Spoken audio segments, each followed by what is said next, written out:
ಯಾರಾದ್ರೂ ಜೀವನದಲ್ಲಿ ಸಾಧನೆ ಮಾಡಿದ್ರೆ ಸಮಾಜ ಹೇಳುವಂತ ಕುಂಕುಮಾತ ಏನಪ್ಪಾ ಅಂದ್ರೆ, ನೀವೇನ್ ಬಿಡ್ರಪ್ಪ ಲಕ್ಷಾಧಿಪತಿ ಮಕ್ಕಳು, ನಿಮ್ಗೇನಪ್ಪ ಪ್ರಭಾವಿ ವ್ಯಕ್ತಿಗಳ ಪರಿಚಯ ಇದೆ, ಹಾಗಾಗಿ ಜೀವನದಲ್ಲಿ ಸಾಧನೆ ಮಾಡಿದಿರಿ, ಯಶಸ್ಸನ್ನು ಪಡ್ಕೊಂಡಿದಿರಿ, ಲೈಫಲ್ಲಿ ಸೆಟ್ಲ್ ಆಗಿದ್ದೀರಿ ಎಂಬ ಕುಂಕುಮಾತುಗಳನ್ನ ಆಡ್ತಾರೆ. ಸಾಧನೆಗೆ ಯಾವುದು ಪ್ರಮುಖವಾದ ಕಾರಣಗಳಾಗೋದಿಲ್ಲ. ಸಾಧಿಸಬೇಕೆಂಬ ಛಲ ಇದ್ರೆ, ನಮ್ಮ ಕಣ್ಮುಂದೆ ಗುರಿ ಇದ್ರೆ ಹಾಗೂ ಕಠಿಣ ಪರಿಶ್ರಮವಿದ್ರೆ ಅಸಾಧ್ಯವಾದದ್ದನ್ನ ಸಾಧಿಸಬಹುದು. ಅಂತದಕ್ಕೆ ಪ್ರಮುಖ ಉದಾಹರಣೆಗಳು ನಮ್ಮ ಕಣ್ಮುಂದೆ ತುಂಬಾ ಸಾಕಷ್ಟುಗಳಿದ್ದಾವೆ.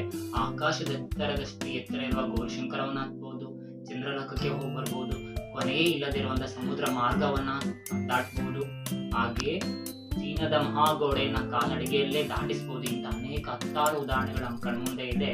ಇವೆಲ್ಲವೂ ಅಸಾಧ್ಯ ಎಂಬುದಕ್ಕೆ ಅರ್ಥವೇ ಇಲ್ಲ. ಸಾಧಿಸಬೇಕು ಅಂತ ಛಲ ಇತ್ತು ಅಂದ್ರೆ ನಮ್ಮಲ್ಲಿ ಅನೇಕ ರೀತಿಯ ಕಾರಣಗಳಿದ್ರೂ ಕೂಡ ನಾವು ಸಾಧಿಸಬೇಕು ಅಂತ ಇದ್ರೆ ಸಾಧಿಸಬಹುದು.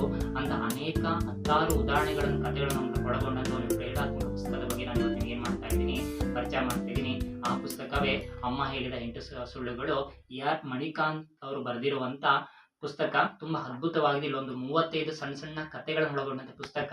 ಈ ಪುಸ್ತಕದಲ್ಲಿ ಒಂದು ಕತೆ ಬರುತ್ತೆ, ಸೈಕಲ್ ರಿಕ್ಷಾದವನ ಮಗ IAS ಮಾಡ್ದ.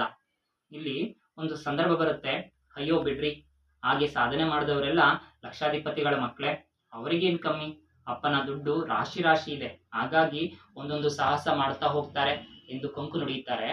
ಇಂಥ ಸಂದರ್ಭಗಳಲ್ಲಿ ಆರ್ ಮಣಿಕಾಂತ್ ಅವರು ಹೇಳ್ತಾರೆ, ಒಂದು ಸಂದರ್ಭದಲ್ಲಿ ಯಶಸ್ಸೆಂಬುದು ಯಾವತ್ತು ಶ್ರೀಮಂತಿಕೆಯನ್ನು, ಪ್ರಭಾವವನ್ನು, ಚಂದವನ್ನು, ಮನೆತನವನ್ನು ನೋಡಿಕೊಂಡು ಬರುವುದಿಲ್ಲ.